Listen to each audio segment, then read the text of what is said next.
Hello and welcome to another episode of Who Knew in the Moment, the podcast. I'm your host, Phil Friedrich, and today I'm honored to have G. Redus with me. G is the assistant women's basketball coach at LSU, national champions.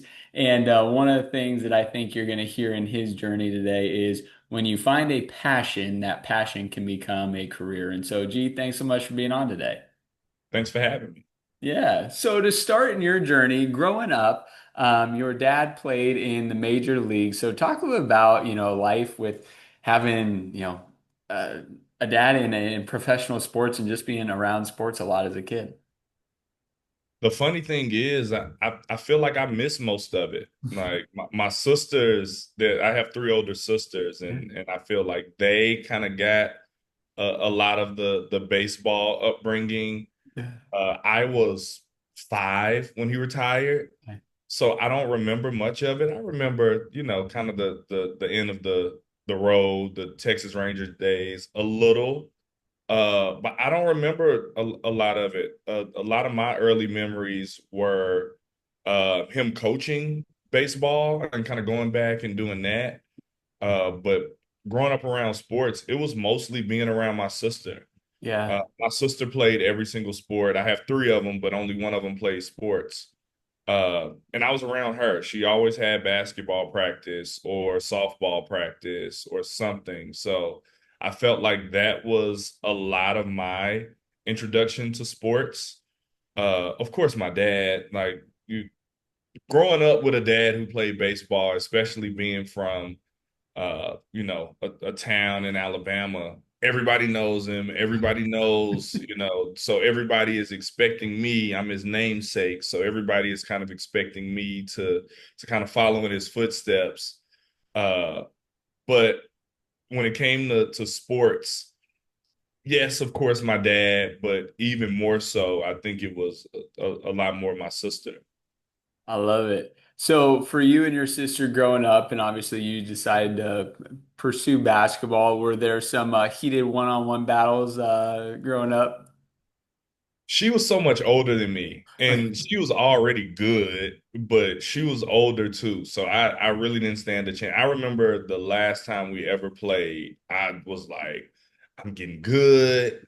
I'm gonna beat her. I mean, she was probably like a junior or a senior in high school, which put her at 17, 18 years old, and I'm 8 years young. So I'm 9 or 10. Yeah. She's letting me score, and then it may have been like 9-0, and I'm like, I'm finally about to beat her, and she beat me like 10. It was too easy. It was too easy. She let you get a taste and think what you could Yeah, win, she let me right? feel good. She let me Yeah. feel good to slam the hammer down.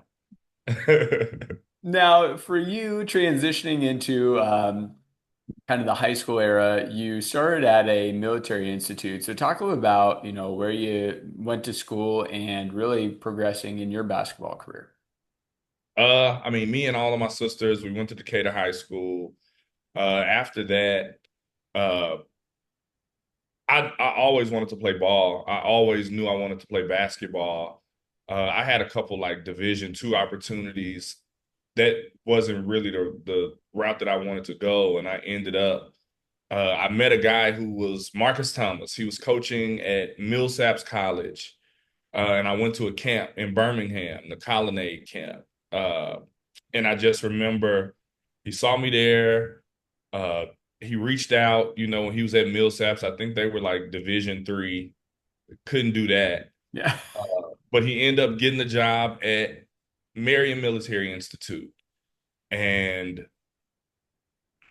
it felt like a chance for me to kind of show what I could do. I feel like when you're playing in high school and when you're growing up and playing with the guys that you've always played with, I feel like you kind of naturally like slide into the role that you've been this entire time. Like I was Yeah. always, kind of a glue guy, and I really just wanted to step out and really bet on myself when it came to playing ball. So I decided to go to Marian Military Institute.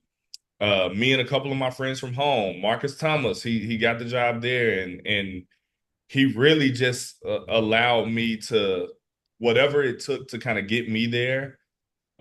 He was with it. So I ended up going there. I had a good season. I had a good freshman season. I was planning on staying in junior college maybe 2 years, but I was a qualifier, so I didn't really know what would happen. I ended up getting a lot of interest a little later Yeah. uh, from like Iowa and Kansas, but they wanted me to go back to junior college. They wanted me to go back another year, and I was planning to go back another year. And I end up getting a call from Greg Gary. I'll never forget. Yeah. He came to workouts one day, uh, watched me play, and we really just kind of hit it off. I ended up taking a visit with one of my best friends, even to this day. Uh, I took a visit. I didn't think I was going. I just wanted to take a visit just because he wanted me to take a visit. Loved the visit, loved the coaching staff. Ended up going there, uh, played there for a year, had a pretty successful season. I was on like the all newcomer team. Yeah.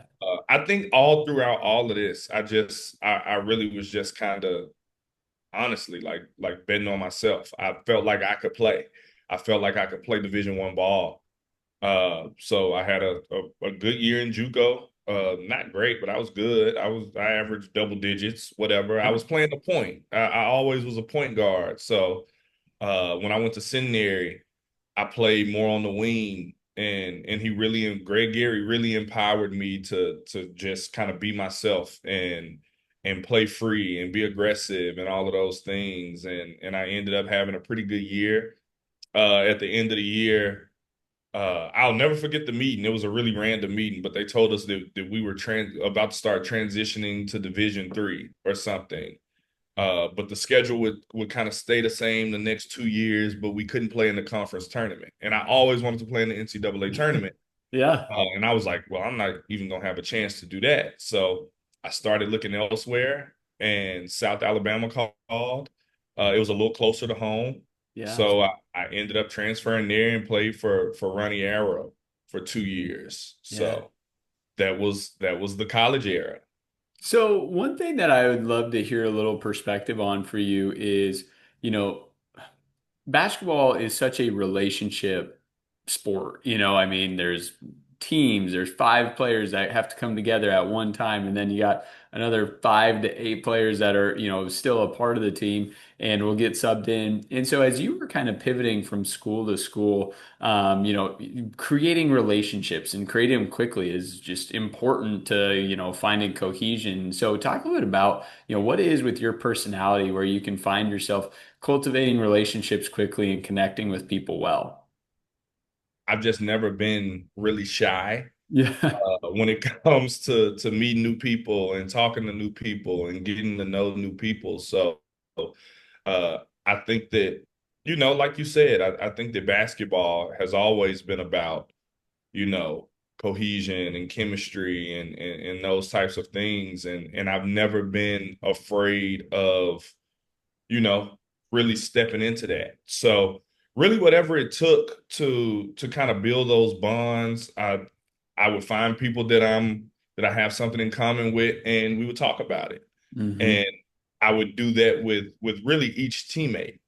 Uh, I have a really diverse background from, kind of how I grew up. So whoever it was, it didn't really matter who it was. Like I always felt like I could find some sort of commonality with them. Uh, and really just, work to make the team a team. Like I Yeah. feel like a team is supposed to, it's an extension of your family. Yeah. And I always just look to really allow that team to be that. So I felt like I was always one of the people on the team who could make it work no matter what. Like no matter what my situation was, no matter what my experience was, I always wanted to have really good relationships with my teammates. Yeah. Uh, and that's really what it was. So going from school to school was never a problem just because I always knew that there would be somebody there that I would click with. It was always pretty much most of the team. Yeah. I I can't even think of a teammate over any of my years that I didn't get along with. Like I'm a pretty easygoing guy. So Mhm. it was pretty easy for me to like kind of find those teammates and try to help the team kind of mesh and come together. Well, thank goodness it was easy for you to pivot from relationships to create it because you end up going overseas to play basketball post college. So talk a little bit about, you're coming up on, your final 2 years at South Alabama, and then what's next? I didn't know what was next. Like, I mean, just like a lot of people, I had dreams of playing in the NBA. Yeah. And when it looked like that wasn't going to happen, I still wanted to play. I still wanted to play, just like a lot of players around that time. Uh, I'm signing with different agents. I'm going to different showcases. I'm doing a lot of different things, just trying to figure out kind of how I can get my foot in the door. Uh, and I ended up in Dallas. I ended up in Dallas just kind of training and working out. At the time, it was the D League, working out with those guys Oh, and training with some of those guys. And I ended up going to China, and I was in China for a season. Uh, Overseas, it just wasn't really as much as I wanted to play ball. Like I played in China. It's too far away. Too far away. The time was completely flipped. It was too many people. I didn't know what anyone was talking about. I didn't like the food unless I was going to McDonald's or KFC every single day. Uh, I tried to make the best of it. I oh, mean, the basketball part was always pretty fun, but playing there and then going to Venezuela, uh, and then playing in the Middle East. It was fun. The basketball part was always fun because I always wanted to keep playing basketball, kind of no matter what. yeah. Uh, but it wasn't. It just really wasn't my thing. Like I come from a big family. I don't like missing holidays. Like I Mm. don't like missing. People's get together. Like I don't like missing any of the stuff. So I really just felt like it wasn't for me. I was gonna keep doing it as long as I could. Uh, but I think you go back to the name of the podcast. Like I got injured when I was playing in the Middle East. I was in Iraq playing ball. And as crazy as that sounds, that was probably my best experience Yeah. playing ball overseas. Like it was safer than a lot of people thought. Uh, I was playing the best ball. I was in really good shape. Like I felt like I had really taken my game to another level. And then I get hurt. I tore my ACL out there, and end up coming home and rehabbing. And at that point, I felt like I still wanted to play, but I just didn't. That was kind of the beginning of the end for me when it came to playing ball professionally overseas. Yeah. Well, and as the injury has it, your sister gives a call and she's coaching some basketball and says, "What about coaching?" Right? And I think, I'd love to hear your perspective on this. I think for so many people on the outside, that's a natural progression, right? Like, hey, you're a good basketball player, you could go coach. But as we see so frequently, being good at the skill or at the event does not mean that you're going to be an effective or good coach, and vice versa, right? A person that has no skill in basketball could end up being a good coach. So talk a little bit about that phone call and that conversation with your sister, and then deciding to make the plunge and start coaching. I felt like it was really like a collection of phone calls. Like I just didn't know how to stop playing. Yeah. Uh, and I felt like it just wasn't turning into what I wanted to turn into quick enough. Mm. Uh, but I didn't know what else to do. And my sister, I'll never forget, she was like, "You should coach." She was like, "Come here." She was at the University of West Georgia. She was like, "You should come here." She was like, "Come here, be a grad assistant. I think you'll like it." I had saw her path. She had done the same thing, and she had done it when she was a little older too. Uh, so I felt like it was a way to still be around basketball without actually playing, but I didn't know what that would look like. Especially with coaching. I didn't know what it was that like was I was gonna do. Like I didn't know Yeah. what that really looked like. Uh, but I trust my sister. Like I trust my sister with everything. So I felt like kind of making that decision and making that jump. Uh, I got to be with her. You know, Yeah. we live together, and we're best friends. So we got to be around each other every single day. I got to learn from her, and I got to be around basketball. Like I'm out there practicing every day. I'm out there just cutting up. It's basketball. Like I'm coaching, but it's still just basketball to me. So uh, it was a really smooth transition. It was pretty easy. Uh, and it's funny being here now. I appreciate getting to be there at a Division II school where I'm actually getting to learn with no pressure. Yeah. Uh, I'm just kind of picking up on whatever it is when it comes to scouting, player development, the recruiting, like, and really doing it with limited resources. So Yeah. I'm really having to do it. I'm having to figure out ways to get in contact with players and really figure out ways to kind of enhance the scouting portion of it. So uh, it was it was I was in school too. In the school part, I didn't really want to do the school part, but had to do it. Yep. But it was just I really appreciate that year because I just learned so much, and I got to do it with my sister. So, and I met my wife, during that year. So, I That mean, it just was the perfect kind of storm of everything that could possibly happen. I love it. Well, we gotta get you some brownie points and give a little shout out to the wife. So how did you and your wife meet? Uh, she was living in Atlanta. She played ball at Georgia Tech, and after graduating, she was still living in Atlanta. And it's funny, I was just kind of out at Atlantic Station and she was there. And it's funny because we talk about it like it's a music video. Yeah. Uh, because I was going down the escalator and she was going up the escalator. And I'm not the most like forward person when it comes to like the pursuit. Yes. Uh, that day I was just a little bit more forward and I like jumped off the escalator and jumped back up the escalator and like, hey, where are you going?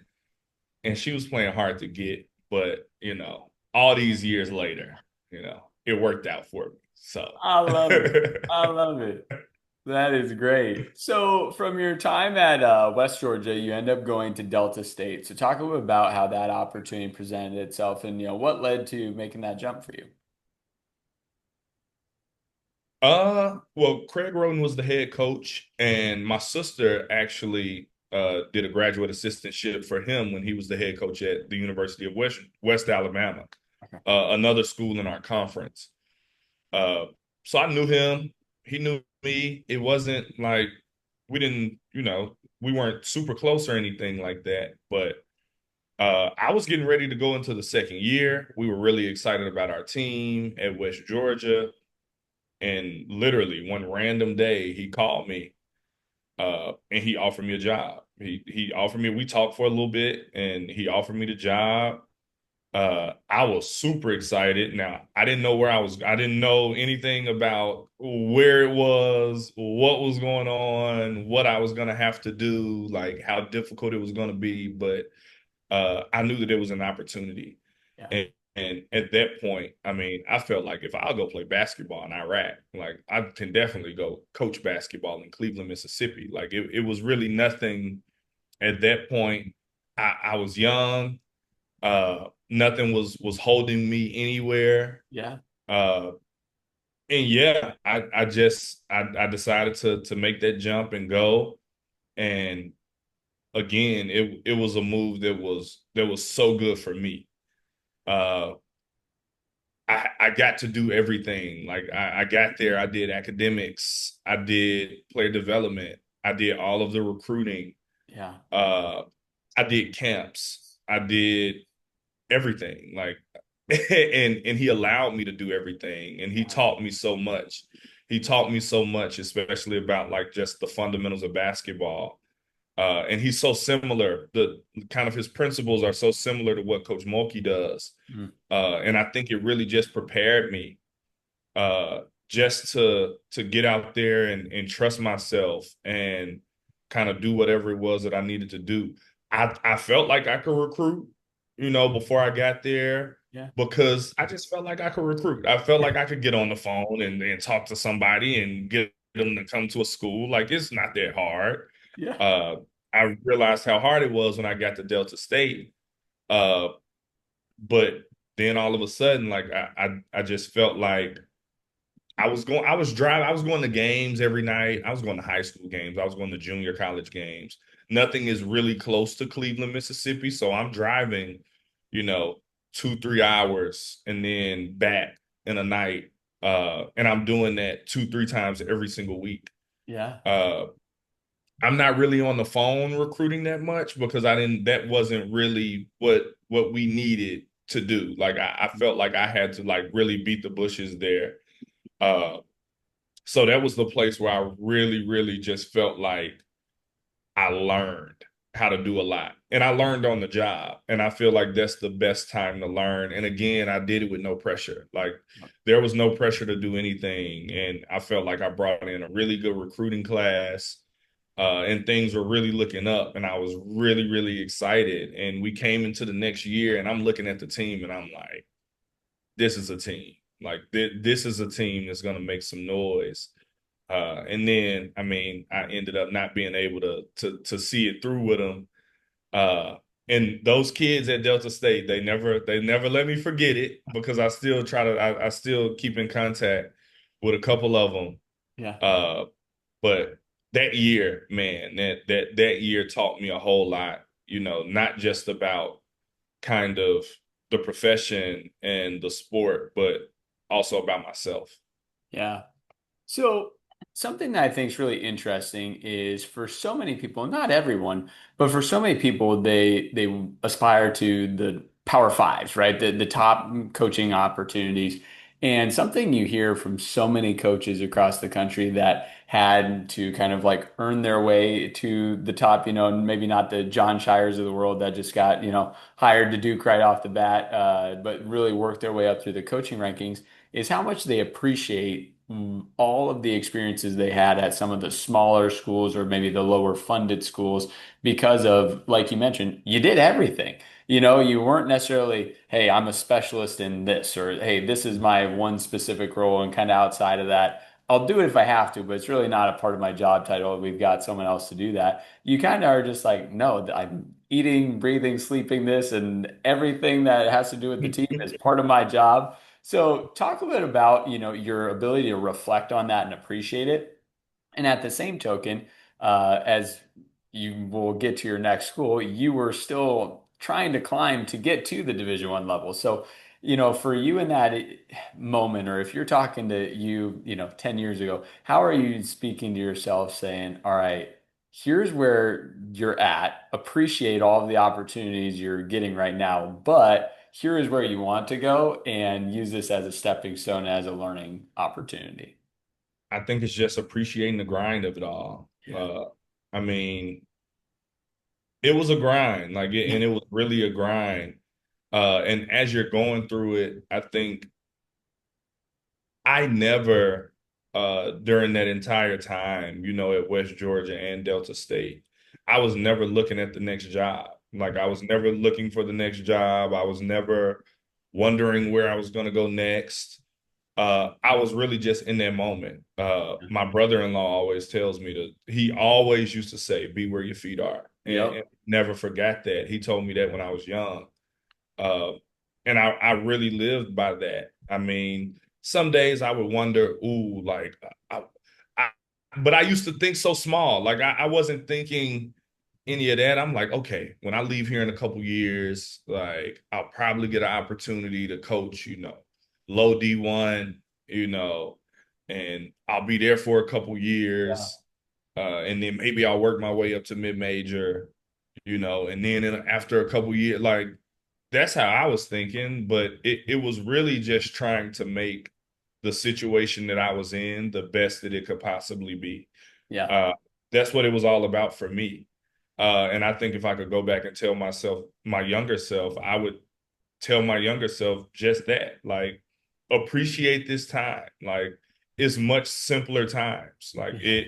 it's really, again, it's no pressure with anything. No one is looking at your every move or wondering, Yeah. how everything is gonna go. Like, you're literally just getting the work, and you're letting the work just happen, and you're learning. And I think it's funny. I was just talking about this with somebody maybe like a week or so ago, Yeah. and we were talking about how that grind isn't as appreciated anymore. And I think people, uh, because you see everyone's kind of progression. Yeah. You see the result. You see the Mhm. results on social media or wherever it is, and you're like, right when I get done playing or whatever it is, like, I want to go there. Like, I Yeah. want to be there. I want to coach there. I want to do this. I'm going to do all these big things. I'm going to do this. And when you get there, it's like, okay, all right, I'm here, but what do I really know how to do? Mm. Uh, and I'm having to do this. So I had on my resume. So now it's going to be tough to drop below this level. But Yeah. am I really prepared? Like, am I really qualified to do this certain job? Do I really have a specialty that I can give to a program, Yeah. especially a top program? Uh, so I think just that, man. I think just really appreciating that everything that kind of every situation offers you. I think that's the main thing for me. I love it. Now, to speak about a specialty, as you pivot from Delta State to Vanderbilt, you get known as a phenomenal recruiter in, arguably, I don't think it's arguable, the best conference in the country. So, talk a little bit about how Vanderbilt came to be and really how you started to step into your recruiting role and, honing that craft. That was very random. I still to this day can't believe it happened how it did. I had built a relationship with me and my sister when we were at West Georgia. We used to go to people's practices. Yeah. She played at Bama, so we used to go to Bama. We used to go to Georgia. We used to go to Georgia State. We used to go a lot of different places and just watch practices, uh, meet these different coaches. When we went to Alabama, I met Sharika Wright. She was an assistant at Alabama at the time. Uh, we stayed in contact, just kind of staying in contact. And they had an opening at Vanderbilt. I didn't even realize they had an opening at Vanderbilt because it wasn't out yet. Uh, and it's funny, I'm gonna be completely honest. She texted me one day. We were going in the weights. We were in the weight room, and I saw her text, and she was like, "When are you free to talk?" And I was like, "Well, we have weights right now. I'll be free whenever." So at this point, the first thing that popped in my head, I was like, she's probably trying to like mentor me. I probably said something that I shouldn't have said on social media. I don't Yeah. know if I tweeted something. Like, I don't know what it was. Like, she's probably trying to like school me a little bit. And then the second thought in my head, she had just went to a concert and I saw she posted the pictures on social media. And the coach that she was with was the head coach at Sam Houston State.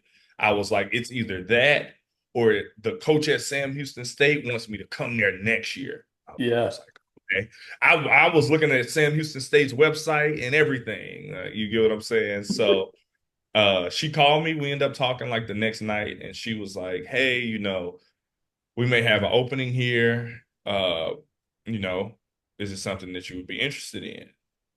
And I'm like, yeah, like what's the position? And Yeah. she was like, assistant coach.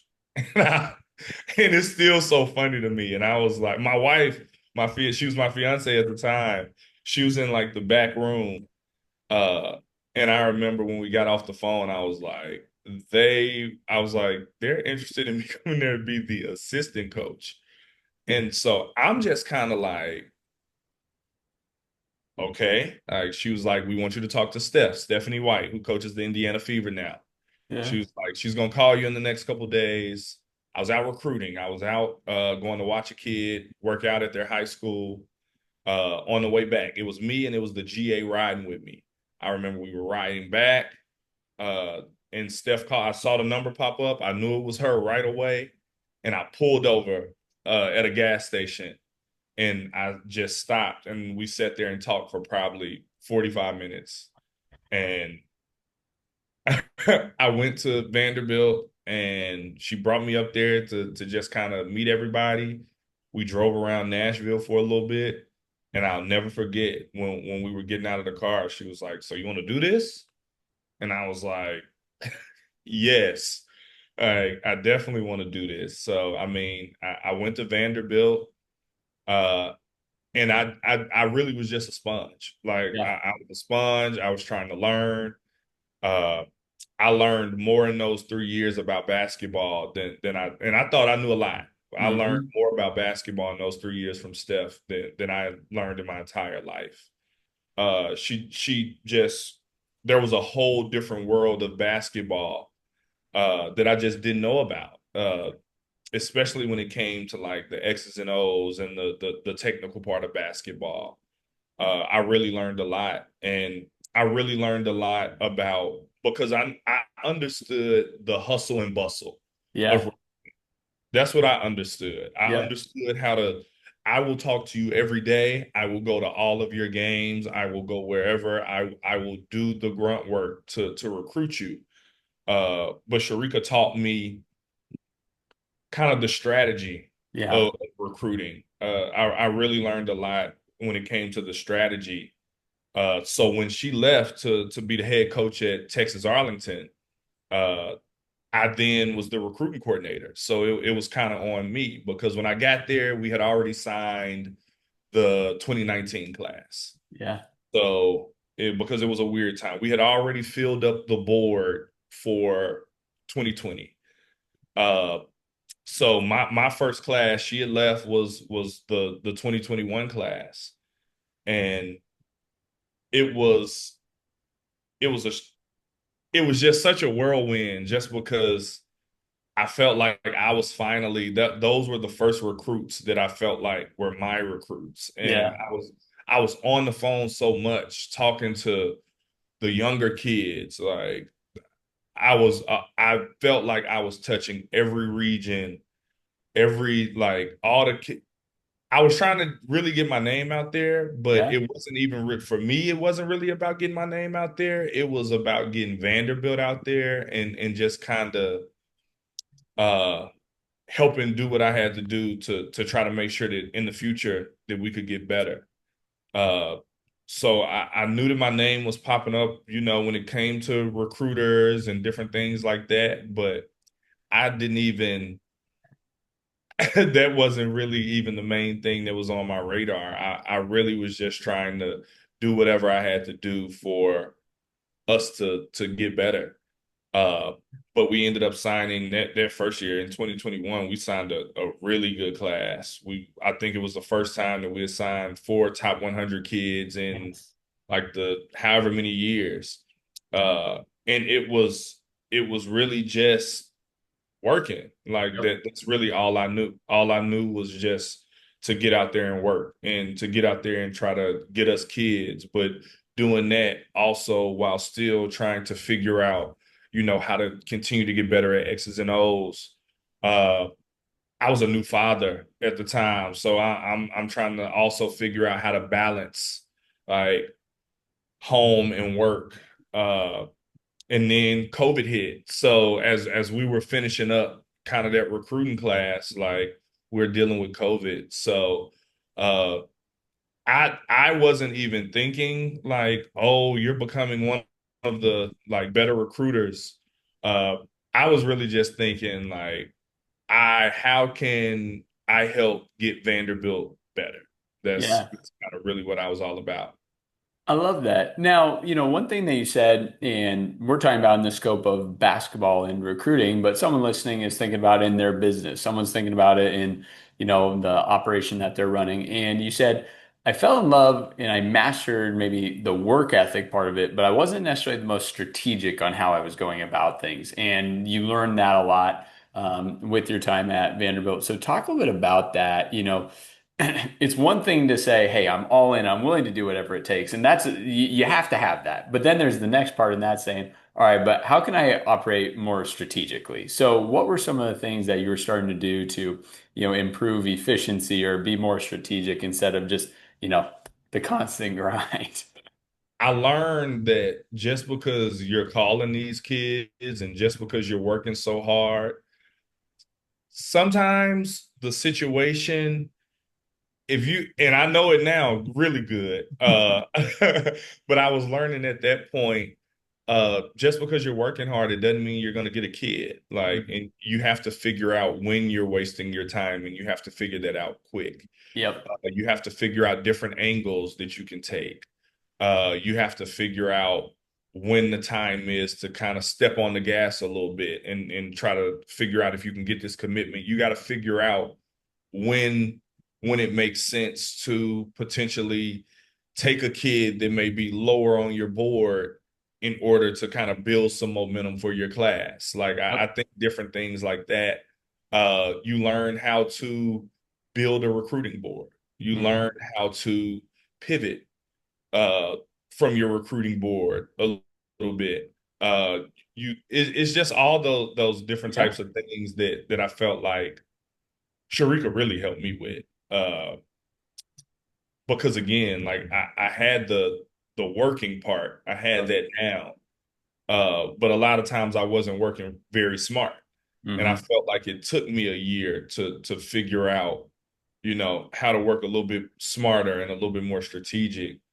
Uh, when it came to, especially when it comes to building a class. Like I felt like that's where I figured out that how many do you want to take? Like Yep. how many spots do you leave open for a potential transfer? Like I think all of those things, and you learn it through trial and error. And again, like you're learning it with not that much pressure. Like it still wasn't that much pressure. Like, especially for me, like I was just kind of like, I coach at Vanderbilt now.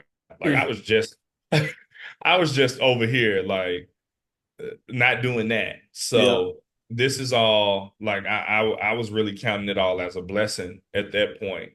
But I really, really just learned like just the nuances of recruiting while Yep. I was there. Now, something in your story up to this point has been you've fallen in love with helping the program that you're at.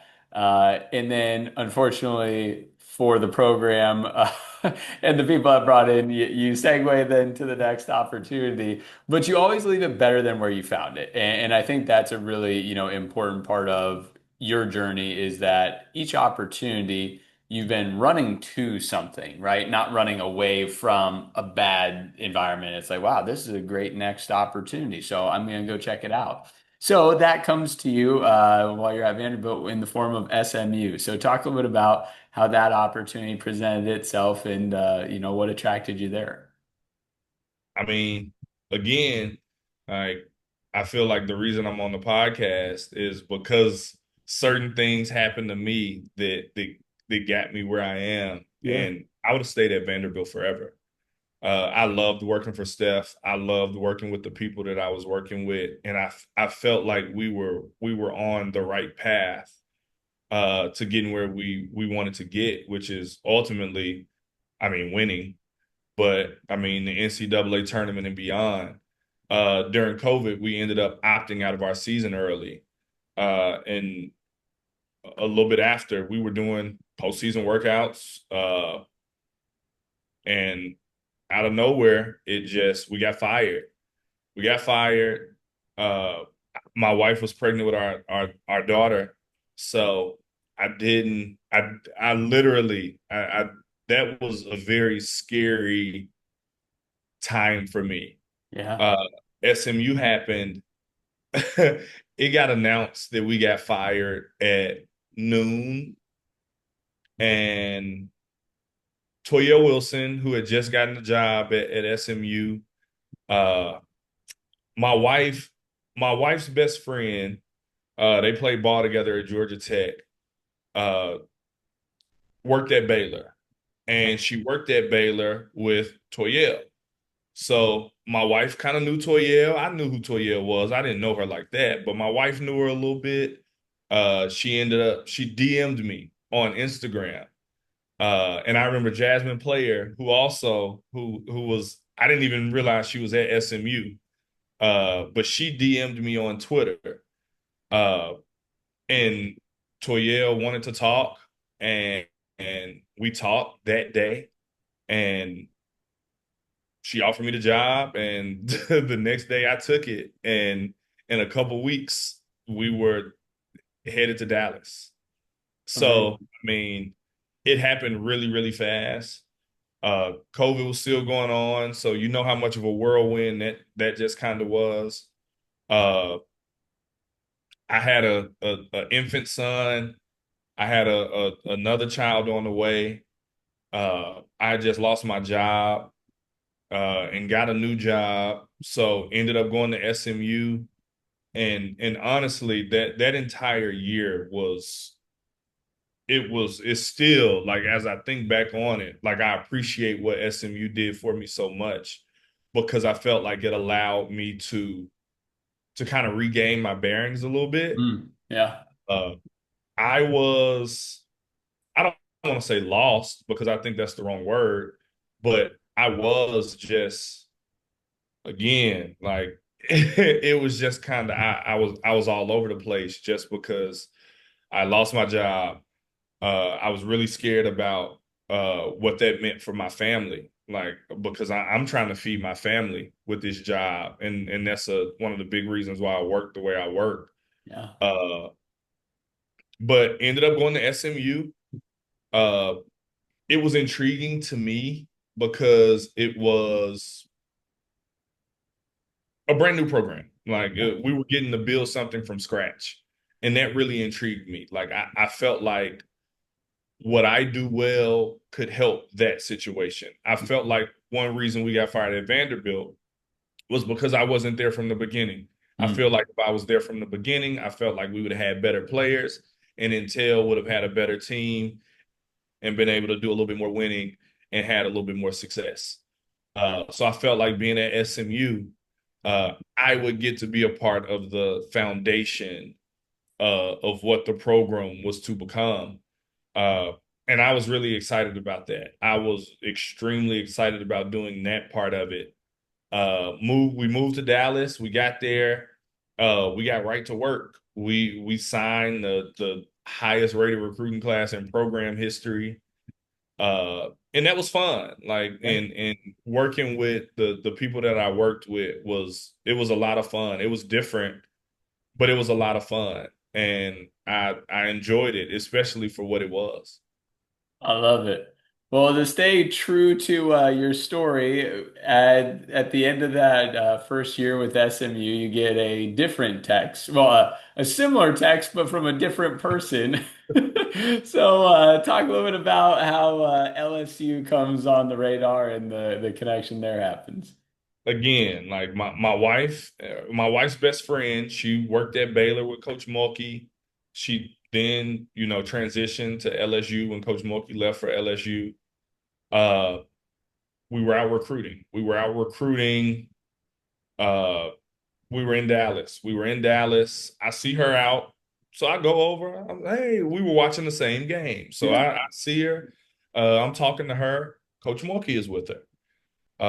So Coach Mulkey knows of who I am, and she really only knows of who I am because my dad played baseball, and she is a huge baseball fan. So we sit there, and because her son Kramer, he was playing baseball at the time, Yeah. uh, we sit and we talk about baseball. And we are talking about baseball and my dad and her son all throughout the game. And that was really it. Like, it wasn't anything to me. Like, again, I talk to people, and I don't really, whoever it is, like, if we're talking, cool, we're talking. So we're there. We're there the entire day. Uh we ended up, she would ask about players. that's my thing. Like I know players. I know the players. I know where they're from. I know what team they play for. I know all of that. So, we're just kind of talking about that. Uh the day ends. I don't think anything of it. We keep on going. My coworker, the same one, Jasmine Player, she's now the head coach at Incarnate Word. Uh, she played for Coach Mulkey at Baylor. So I randomly am seeing Coach Mulkey because her and Jazz talk every single week, whether it's on FaceTime or just a normal phone call. So she's always telling me, hey, in the background. And I'm like, oh, hey, Coach Mulkey, how you doing? Uh, Again, I don't think anything of it. We had workouts one random day, and I go back to my phone and I see a text from a random number. I don't know who it is. I open it up. It's Coach Mulkey. Uh, she's saying she wants to talk, and so I'm like, okay. I know that they have an opening because I know that they have an opening, but I'm not really thinking anything of it. We talked that night and we talked for hours. Uh, and we're just talking about players. We're talking about her program. We're talking about what it is that I do and what I feel like I do well. Uh, and at the end of the phone call, she offered me the job. She offered me the job. And it's funny now that she told me, she was like, I don't want you to say anything now. She was like, I want you to, take your time, talk it over with your family. I don't want to rush you. I know that this is abrupt. Like, take your time, and in the next couple days, we'll talk. I'm like, okay, all right, sure. I go back in the house and I'm like, we're going to LSU. We're going. Coach Mulkey just offered me the job. We're going to LSU. All right, I'm gonna call her tomorrow, and I'm gonna let her know. But in true Kim Mulkey fashion, especially now that I know Coach Mulkey, it was probably 8, 9 in the morning the next morning, and my wife's best friend, Dad, she calls my wife and she's like, Coach Mulkey is in here. She's waiting on cheese. And I'm like, she said that I had a couple of days. Like I thought I had a couple of days to think You about it. say, what do you need a couple of days for? What are It's you waiting on? Like, are you. you coming here or no? So I accepted the job the next day. Um, I feel like that weekend, I went down just to, kind of meet everybody face to face, see everything. My wife was already looking for houses, so I went down there and did that. And then maybe 2 weeks after that, I went back down, maybe a weekend after that, maybe 2 weeks. I don't know. It was something like that. A couple weeks after was Angel's visit. Yeah. Because as soon as I feel like I accepted the job, the next day, Angel went into the portal, and it was full steam ahead on trying to get Angel. Uh, and so I went back down for the visit, came back, we were packing everything up, and we moved to Baton Rouge. Yeah. So, as we look at this, LSU, Coach Mulkey, there's a different level of expectation. And you've used that a couple times today. Hey, I was in certain programs where there probably really wasn't an expectation. Now all of a sudden the dynamic changes. And I mean, day one on the job, you're out there to get the best recruit in the country, right? Versus, hey, let's see if we can get a good class to come in, right? Right. So talk a little bit about, being in a role now where there is this high level of expectation and a high standard and, what that does to you and brings out the best qualities in you. Uh, I mean, I felt like I had been preparing for this. Yeah. You know what I'm saying? Like I didn't think that it would happen so fast. But I felt like everything that I had been doing, everything that I had been working for was kind of leading to a moment where I was going to have to produce. And here is a place that you have to produce Yep. because if you don't produce, Because if you don't produce on the smallest of levels, like Coach Mulkey is asking, what's going on? Like, what's Yep. going on? What happened? Yeah. Why aren't you producing? And I feel like being in that kind of high pressure situation, I feel like it brings out the best in you. Yeah. Uh, so I'm always just kind of putting my best foot forward in whatever it is, and here, kind of the primary thing is recruiting. So uh, I'm always trying to be a couple steps ahead of the questions that I know I'm going to hear from Coach Mulkey. Like she doesn't micromanage me anyway, but I don't want her to even feel like she has to. Yep. I honestly like try to lessen the load for her. Like I don't want her to have to go out and recruit. If Yep. she doesn't want to, I don't want her to have to make phone calls.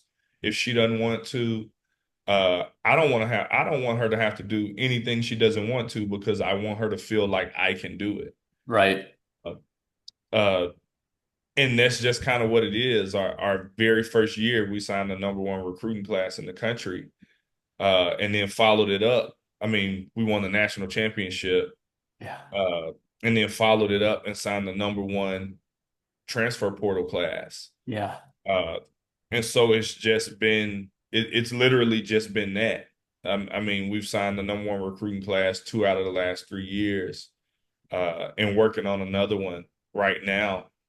And it's just the expectation. Like I don't even look at it like I've accomplished anything, honestly. Like I'm honestly just doing what I feel like I'm supposed to do. I feel like Coach Mulkey makes it really easy to do my job, Yeah. because of the kind of the brand equity that her name has built over the years. So it's just my job to facilitate everything to kind of happen. Yeah. Uh, so I don't even, yeah, I feel like I can go out and I can recruit the best and I can bring the best to LSU, but I feel like kind of with under her guidance, it's really easy to do. It's really easy to do because I'm gonna work to make it easy. Uh, but this has been a blessing, man. I think just being here, there's a lot of accountability. Like Yeah. if we don't get a recruit, I already know in our next staff meeting, there is she doesn't shy away from the conversation. Like there's Yeah. not going to be an elephant in the room ever. Uh, she's going to ask, like, did we get our work? Why didn't we get this kid? Why didn't we know this about the situation? Like, so I always just, especially in recruiting, I try to stay a couple steps ahead, and I try to make sure that I have all the information at all times, uh, just to make sure that we're getting the job done that we need done. I think that from Coach Mulkey, I knew how to recruit already, Yeah. but I think uh, I came here and I'm a lot more persistent than I've ever been, just because I feel like I have to, especially because it's a different level. Like I've never recruited this level of kid anywhere else, but I do feel like the foundation that I laid, uh, being at Vanderbilt, a lot of these kids, funny, a lot of these kids that are on the team now, like whether it be Flage or Michaela, uh, or whoever else it is, like those are kids that I was recruiting already. Like I Right. was recruiting those kids when they were young. And we joke about it all the time about, oh, I feel like we could have got you at Vanderbilt. And they were really interested because, I felt like I was doing my job the right way. Yeah. And I felt like being able to bring those kids and help get those kids to LSU has just made it that much easier to get the next kid, because that's all recruiting is. Yep. Recruit want to play with the other good players. Really good players want to play with really good players. Yep. And if you can bring in the best, that's going to attract the next generation of the best.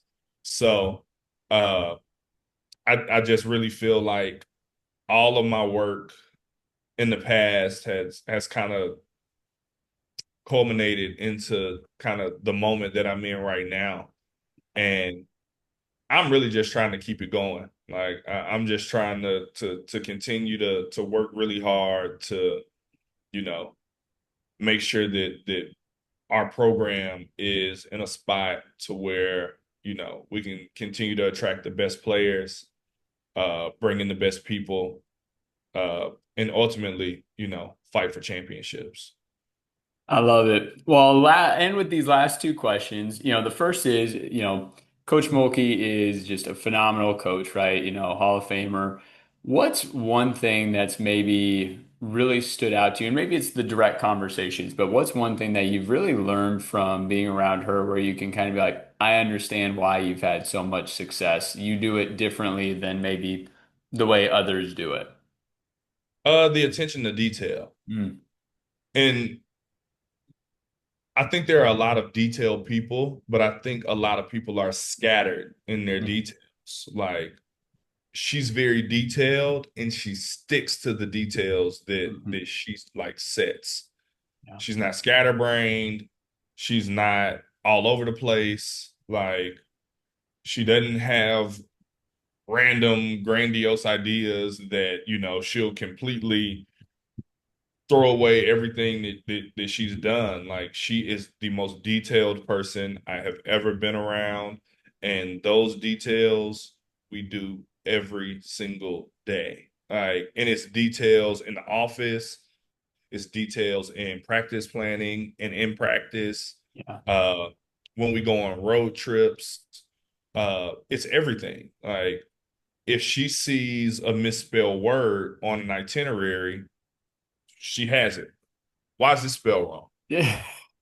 So I think that just the attention to those types of details, it forces everyone to be on top of their game. Like it makes everyone. I feel like when if you can like if you have the aura to make everyone nervous, I feel like that is a great thing. Like, and all of us at some point are like, all right, it's my turn. Like we got to make sure that this is going right. Like we have to make sure if there's a recruiting visit that the timing on Yep. everything is correct. And if it's not, we need to act like it is. Like we need to hide it very well just to make sure that things are running smoothly. And I think that her program is just a well-oiled machine. Like and it always has been.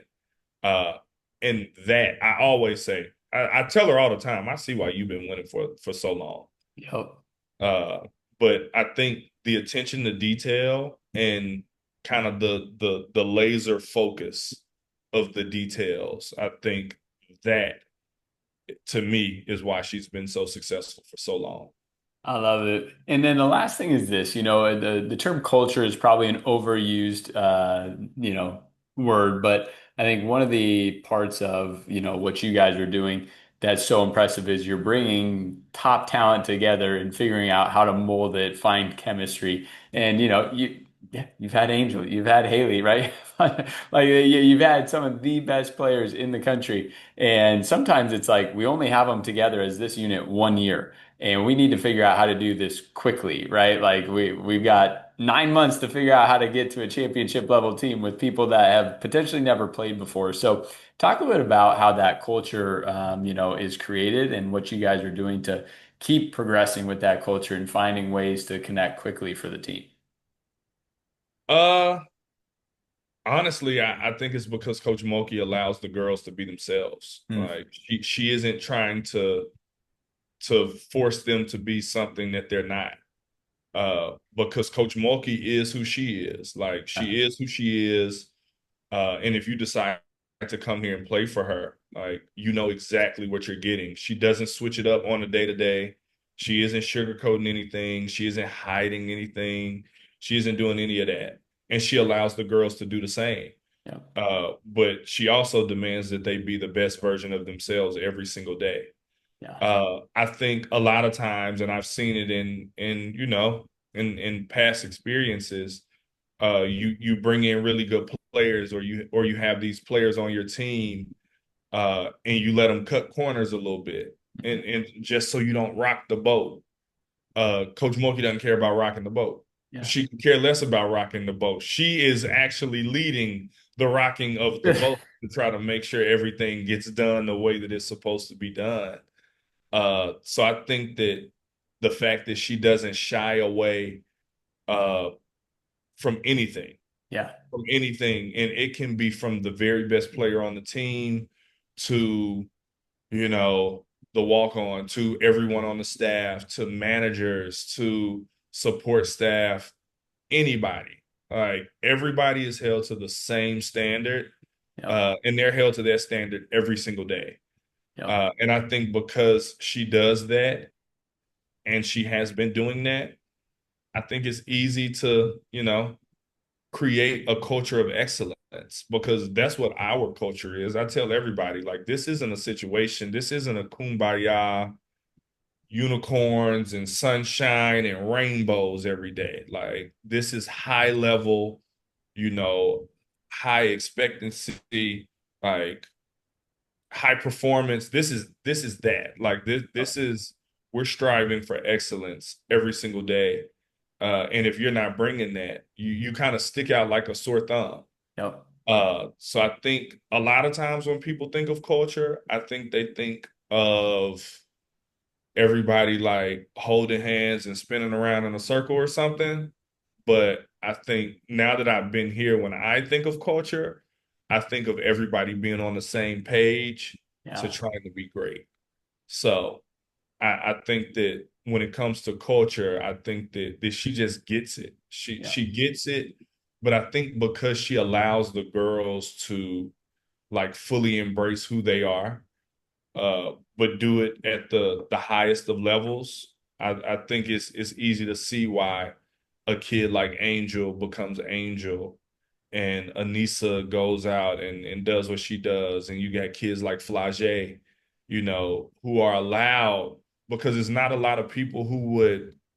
It's why Flage came to LSU. Like it's not a lot of people out there who would allow her to fully embrace everything that she is. Like you're not supposed to rap and play basketball. Like you're not supposed to give a kid the spring and summer to fully embrace their other full-time job, but she allows that. Like Yeah. she allows you to fully, you know, kind of find exactly who you are, but you have to do it. If you're gonna do it, you have to do it. You can't half do it. You have to really, really go out there and do it. Because she's expecting you to be great. Yep. Uh, and I think that is what allows the culture here to be what it is. I love it. Well, gee, I could do this for hours, but I know we got to run. I just want to say thank you for sharing your journey and your amazing story. And I'm excited to see where the next 2, 5, 10 years go. And we'll be doing this again in 3 years, highlighting the rest of the journey, another national championship, and who knows what else. That's the plan, man. I appreciate you for having me.